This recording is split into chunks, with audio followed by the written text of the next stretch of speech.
Selamat malam saudara-saudara yang dikasihi Allah. Selamat berjumpa di dalam doa malam bersama-sama melalui alat-alat komunikasi. Syukur kepada Allah karena keadaan kita semakin baik sehingga kebaktian minggu sudah bisa campur tatap muka dan online. Kiranya akan tiba saatnya juga doa pagi dan doa malam kita dapat lakukan dengan berkumpul seperti dulu di gereja. Di samping dilakukan lewat alat-alat komunikasi, sehingga saudara-saudara yang tidak bisa hadir di gereja bisa mengikuti acara ini. Malam ini kita akan merenungkan 1 Raja-Raja 19 ayat 21 dengan topik renungan bersiaplah ia dan menjadi pelayan.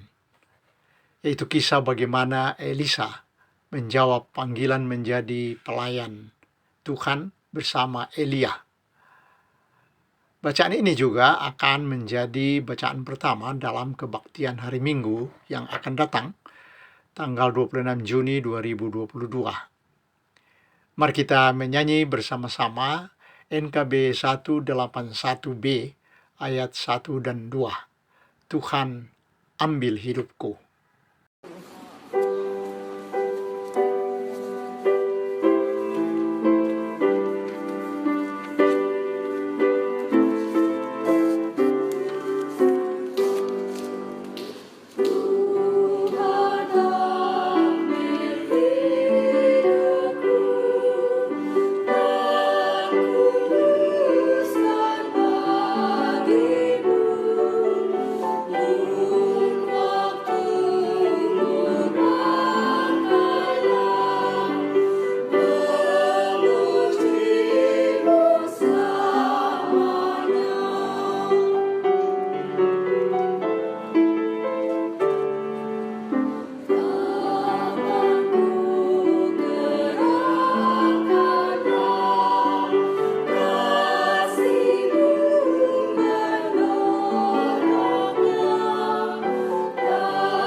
Marilah kita berdoa bersama-sama.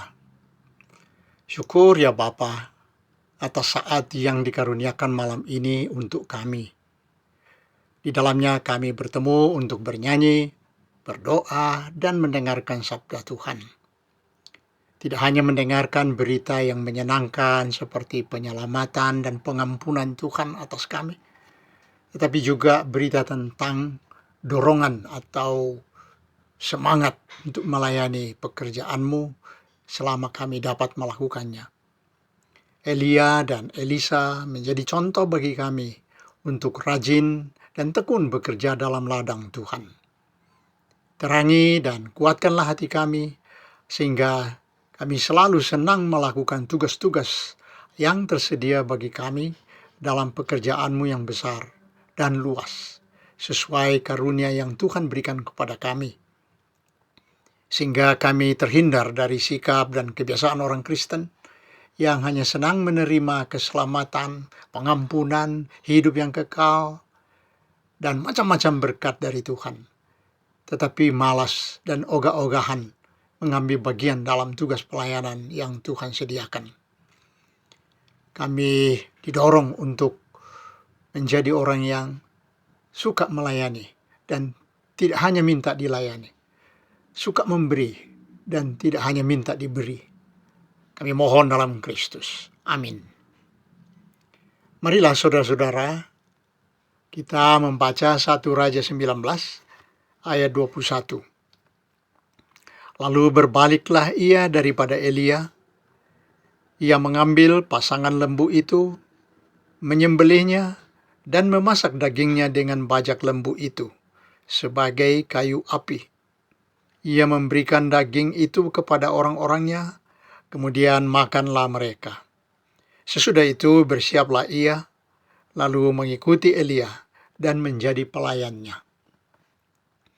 Saudara-saudara yang dikasihi Tuhan, tentu sikap Elisa dalam kisah ini sangat mencengangkan para pegawainya. Kita juga dibuat terheran-heran membacanya. Ia tiba-tiba meninggalkan pekerjaan yang sehari-hari ia tekuni dan pergi mengikuti seorang yang melemparkan jubah kepadanya.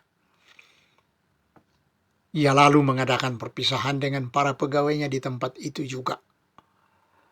Saya kira tidak ada di antara kita yang mau meninggalkan pekerjaannya yang memberi nafkah kepada kita untuk ikut begitu saja orang yang lewat.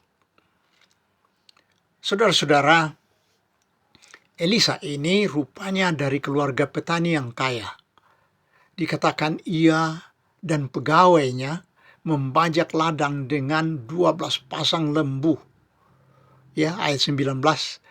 Setelah Elia pergi dari sana, ia bertemu dengan Elisa bin Safat yang sedang membajak dengan 12 pasang lembu, sedang ia sendiri mengemudikan yang ke-12. Bayangkan, banyak sekali, 24 ekor lembu dipekerjakan, seerpisan. Di kampung saya, biasanya hanya sepasang kerbau, atau bisa hanya seekor kerbau saja dikendalikan seorang petani untuk membajak. Ini 24 ekor. Jadi kita dapat menduga ladang Elisa sangat luas.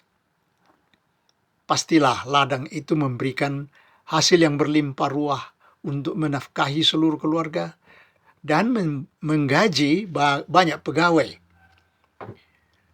Namun semua itu ditinggalkan begitu saja untuk menjadi pengikut Elia, menjadi pelayan Tuhan. Ini sungguh menarik. Panggilan untuk Elia, untuk ikut Elia, diberikan dan langsung dijawab dengan tindakan. Tidak pakai pikir lama-lama dulu, tidak pakai rundingan dengan para pegawai dulu. Ia hanya minta pamit kepada orang tuanya. Ya, dikatakan dalam 19 ayat 20, ya, dia hanya minta, mohon saya mau cium orang tua saya dulu. Kemudian saya datang mau mengikut Bapak. Saudara-saudara, mengikut Elia berarti ikut seorang nabi dalam tugas. Berarti pergi menjalankan tugas yang Tuhan berikan. Tugas memberitakan firman. Bisa juga berarti tugas untuk mengajak masyarakat percaya kepada Tuhan dan bertobat dari jalan hidup yang berdosa. Ya, itu yang biasa dikerjakan Nabi Elia. Atau juga bisa berarti menantang dan menentang kebiasaan manusia yang salah sehingga dimusuhi banyak orang. Demikianlah pengalaman Elia menjalani hidup sebagai nabi yang diancam oleh istri raja. Ia lari dan mengungsi jauh ke gurun seperti ditulis dalam ayat-ayat sebelumnya. Jadi kisah Elisa pada akhir pasal ini adalah ajakan dan panggilan bagi Elisa untuk ambil bagian, untuk turut serta dalam pelayanan Nabi Elia. Tidak hanya turut bertugas, tapi mungkin juga akan turut menderita. Dan Elisa dengan cepat memberikan jawaban. Dikatakan dalam nas kita, ia menyembelih lembu yang ia pakai bekerja. Lalu kayu bajaknya ia jadikan kayu bakar untuk memasak daging. Dan mengadakan pesta perpisahan. Sangat dramatis. Demi menjadi pelayan firman, Elisa meninggalkan sesuatu yang penting bagi dirinya, yang memberikan kehidupan baginya. Boleh dikatakan dia hampir melupakan dirinya untuk menyambut pekerjaan, melayani banyak orang dengan firman. Kita membaca kisah yang mirip tentang Lewi dalam Lukas 5 ayat 27-28. Kemudian ketika Yesus pergi keluar, ia melihat seorang pemungut cukai yang bernama Lewi sedang duduk di rumah cukai. Yesus berkata kepadanya, ikutlah aku. Maka berdirilah Lewi dan meninggalkan segala sesuatu, lalu mengikut dia. Bayangkan, Lewi, sang pegawai pajak, langsung meninggalkan kantor pajak yang memberikan nafkah baginya untuk ikut dalam pelayanan Yesus. Lewi menjadi rasul Tuhan. Kita sering melihat hal seperti ini dalam sejarah gereja. Misalnya ya, Ibu Teresa yang sangat terkenal itu meninggalkan kampung halamannya yang makmur dan pergi ke India untuk melayani orang-orang sakit atau yang hidup sangat miskin di sana. Juga mungkin Anda pernah melihat ada video tentang seorang pastor di Filipina yang memberkati pernikahan mantan pacarnya. Sehingga dia di atas mimbar dia bilang, saya tegang sekali, saya mandi keringat sambil ketawa-ketawa. Jadi untuk menjadi pelayan firman selaku pastor, menurut sistem gereja Katolik, ia melepaskan haknya untuk menikah. Juga ada wawancara di YouTube dengan calon-calon pastor Indonesia yang berpisah baik-baik dengan pacar mereka karena panggilan menjadi pastor. Saya ingat mendiang Pak Edi Tahapari pernah bilang, saya tidak pernah berani menolak kalau dipanggil menjadi anggota majelis.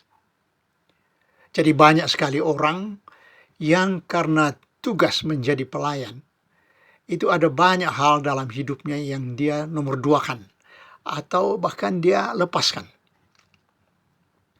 Dengan segala kemampuan dan kesempatan yang Tuhan berikan, kiranya kita terbiasa dan terlatih hidup selaku pelayan Tuhan, memberikan pelayanan kepada banyak orang, tidak hanya sibuk bagi keperluan sendiri.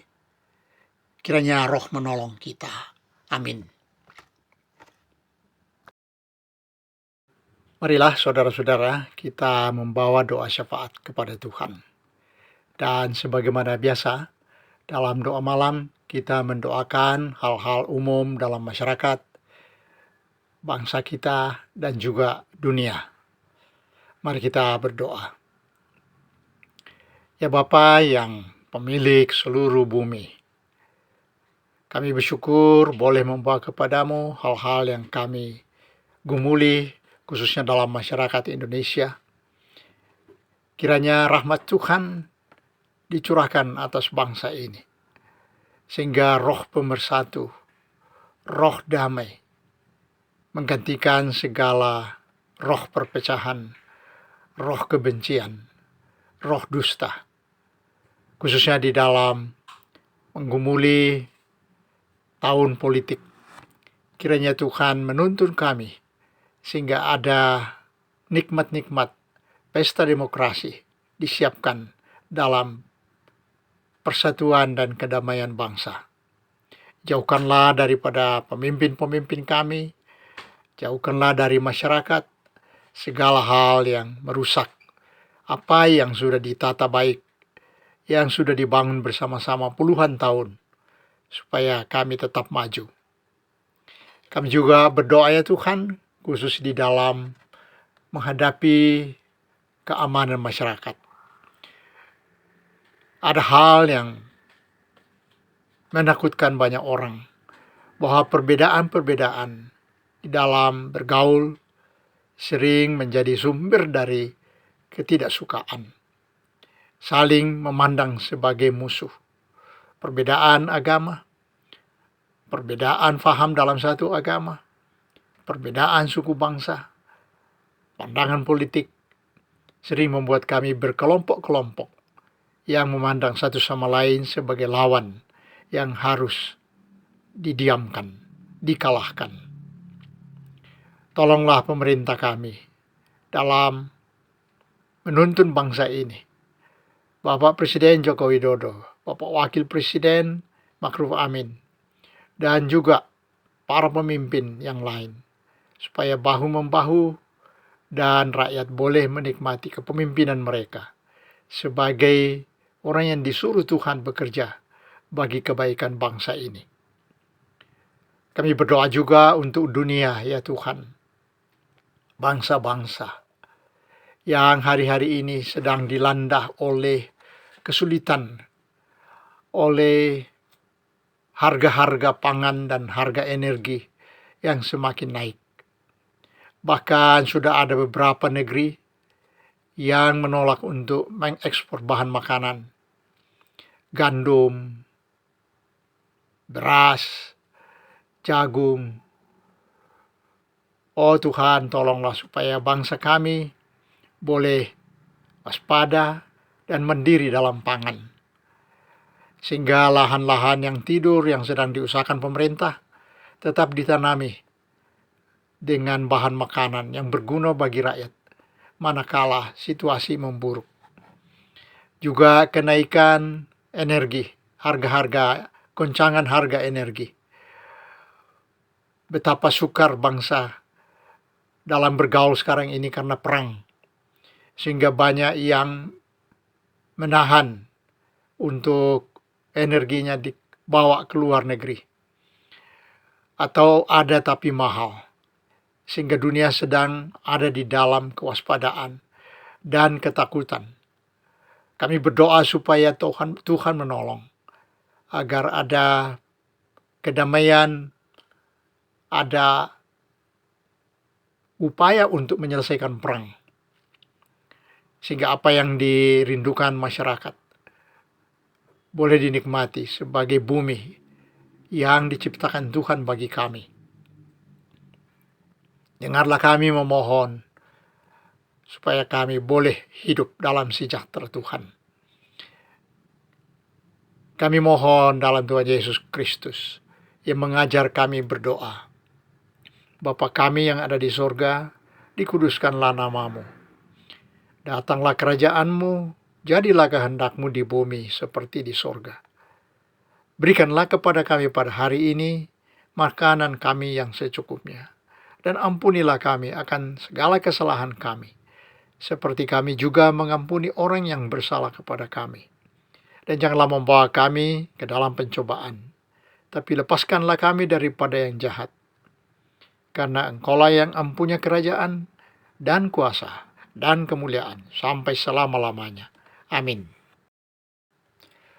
Sampai di sini acara doa malam kita, saudara-saudara. Selamat malam, dan kiranya kita dapat beristirahat malam ini dengan tentram, seperti dinikmati juru Mazmur yang berkata, "Dengan tentram aku mau membaringkan diri, lalu segera tidur. Sebab hanya Engkaulah, ya Tuhan, yang membiarkan aku diam dengan aman."